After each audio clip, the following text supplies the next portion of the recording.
Kemudian kita akan membahas tentang hari IMDC karena ini adalah peserta yang mengikuti adalah yang paling banyak selama IMDC session. Dan ini berjalan juga 4 hari dan ada 75 sesi. Satu hari itu ada 3 sesi. Dan masing-masing ada beberapa kelas. Pokoknya total 75 ya.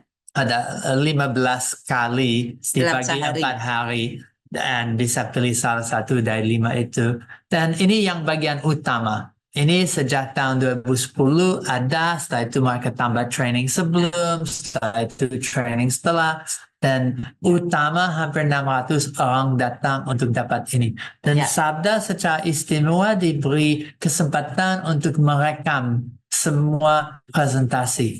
Dan itu sesuatu yang jadi kekayaan yang luar biasa. Dan kan itu berarti harus ada minimal 5 orang, satu per tempat, untuk bisa peruangan, dan itu akan sekarang mereka share satu persatu. Tapi bukan hanya merekam, Pak Max. Kita juga terlibat menjadi pembicara. Jadi kita diberikan kesempatan 3 sesi untuk kita bisa menjadi pembicara selama IMDC ini.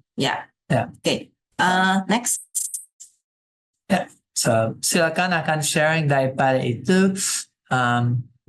Ini Sabda yang sampaikan learning on demand, AI dan education, dan micro bukan macro learning, dan juga Bu Yulia digital quotient, AI quotient terbalik, salah, itu bukan IA tapi AI quotient, and biblical computing.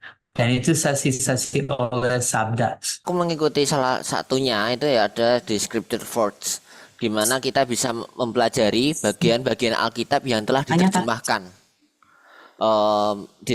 Yang bisa diterjemahkan menggunakan tools. Nah, salah satunya ini kita menggunakan tools yang bernama Scripture.forge. Nah, di Scripture.forge ini adalah satunya penggunaan AI atau kitab-kitab yang tidak ada datanya dalam bahasa tersebut. Misal ada data dalam terjemahan perjanjian baru. Nah, itu akan digunakan AI untuk melakukan pelatihan yang nantinya akan bisa di-generate untuk menjadikan file kejadian yang nanti akan dilakukan editing, drafting, dan checking, dan nanti akan menjadi suatu data kitab yang baru. Bagaimana kalau nggak ada perjanjian baru? Kita juga bisa menggunakan data-data yang ada, source terjemahannya ada. Misal hanya ada Matius, nanti kita bisa gunakan itu untuk menggunakan data itu menjadi training data terbaru. Kita bisa masukkan untuk Lukas, untuk nantinya akan dijadikan drafting oleh AI, nanti akan di-editing oleh manusia, checking lagi, dan kedepannya akan banyak data yang melengkapi perjanjian baru, dan itu akan menjadi suatu data engine yang bisa untuk dilakukan untuk dalam pelengkapan data AI itu. Nah, di sini aku lihat yang paling aku pelajari itu tentang workflow-nya ya. Kita tidak bisa melakukan semua ini hanya dengan AI, tapi kita juga perlu human untuk melakukan editing, untuk melakukan checking, dan nantinya kita kembalikan ke AI untuk AI melakukan pembelajaran, untuk AI melakukan training. Nah, itu yang menurutku sangat bermakna sih dalam teknis ini.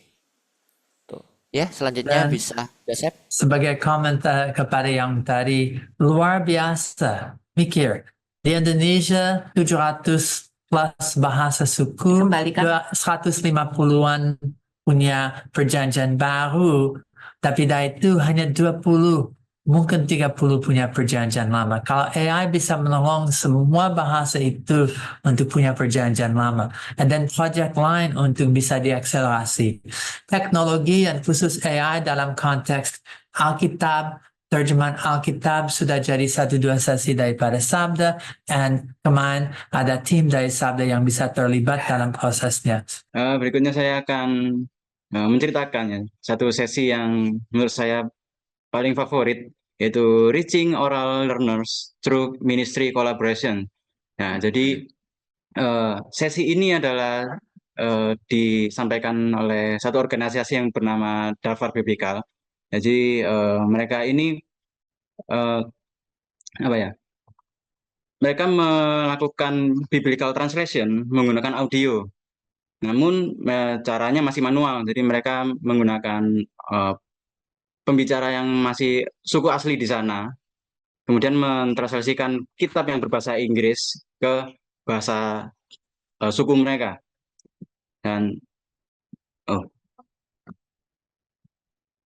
ya, dan di sini ya ini adalah alasan kenapa saya tertarik dengan sesi ini, yaitu saya sangat memahami dan sangat memahami untuk akses audio atau biblical audio ini ternyata penting banget untuk orang-orang khususnya di pedalaman, nggak hanya di Indonesia tapi di negara lain juga, dan eh, sangat membantu untuk pendeta maupun pengajar-pengajar Alkitab secara lisan di seluruh dunia.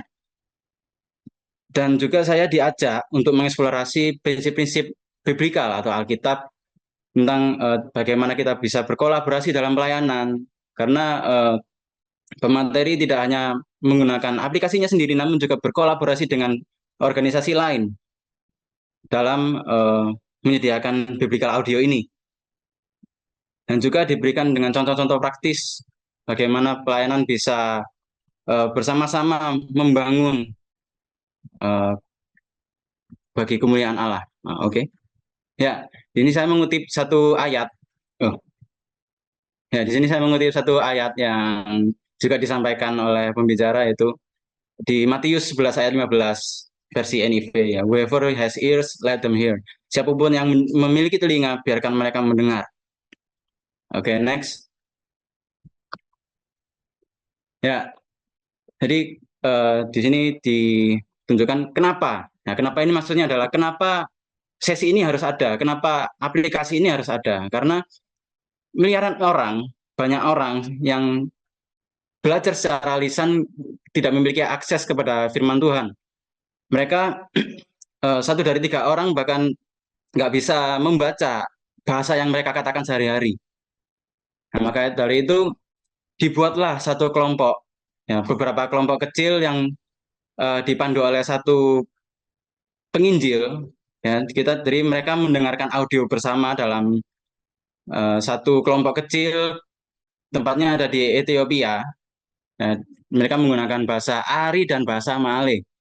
Nah, ini bagi saudara-saudara mungkin ini bahasa dari mana? Bahasa yang sangat asing bagi kita.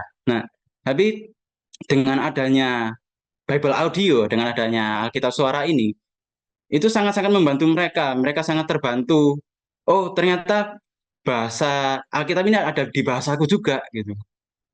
Ada beberapa testimoni yang disampaikan kemarin seperti itu. Jadi mereka tidak merasa tertinggal, mereka bisa lebih mendalami apa ya? Mendalami firman Tuhan lebih lagi.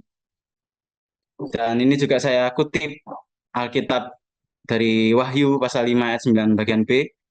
Saya artikan, dan dengan darahmu engkau telah membeli mereka bagi Allah dari tiap-tiap suku dan bahasa dan kaum dan bangsa. Oke, next.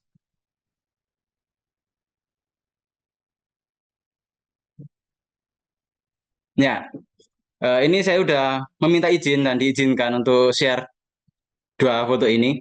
Jadi ini adalah lokasi dari mereka, dan saudara bisa lihat bahwa di tengah meja itu ada satu alat recorder audio kecil yang didengarkan sedemikian banyak orang dari suku Ari dan suku Malay.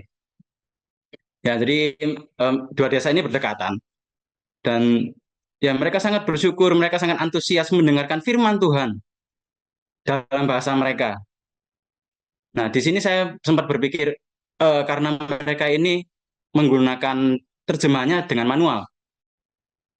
Jadi apa jadinya jika mereka dibantu dengan AI, maka akan pastinya lebih dahsyat lagi hasil yang diberikan. Akan semakin banyak daerah yang terjangkau firman Tuhan. Dan pastinya nama Tuhan semakin dimuliakan di seluruh bumi sampai di pelosok-pelosok negeri. Dan di sini organisasi Dafar ini sudah melayani di 59 negara, khususnya di Indonesia juga. Dan ya saudara bisa lihat ada di Amerika, South Asia, Asia Tengah, Afrika, dan Eropa. Oke, Ya. sekian dari saya, Dan bisa dilanjutkan oleh sadarlah sekarang Alkitab tidak hanya kertas tinta, tidak hanya bentuk digital text, tetapi sekarang ada bahasa yang tidak pernah ditulis, ada oral Bibles dan Alkitab yang hanya di dalam bentuk lisan, bukan tulisan. Audio Bibles dan oral learners, ada orang yang belajar lisan. Dengan teknologi AI tidak hanya menolong untuk terjemah yang tulisan, tapi sekarang untuk mendukung dan yang lisan. Salah satu contoh itu kalau sedang merekam audio, nanti orang tidak ada, tetapi sekarang mereka sedang melatih untuk bagaimana voice audio, cloning audio, dan beberapa hal tadi dengar tentang audio and radio production. Dan semua teknologi ini mendukung Alkitab yang hanya bentuk lisan. Luar biasa.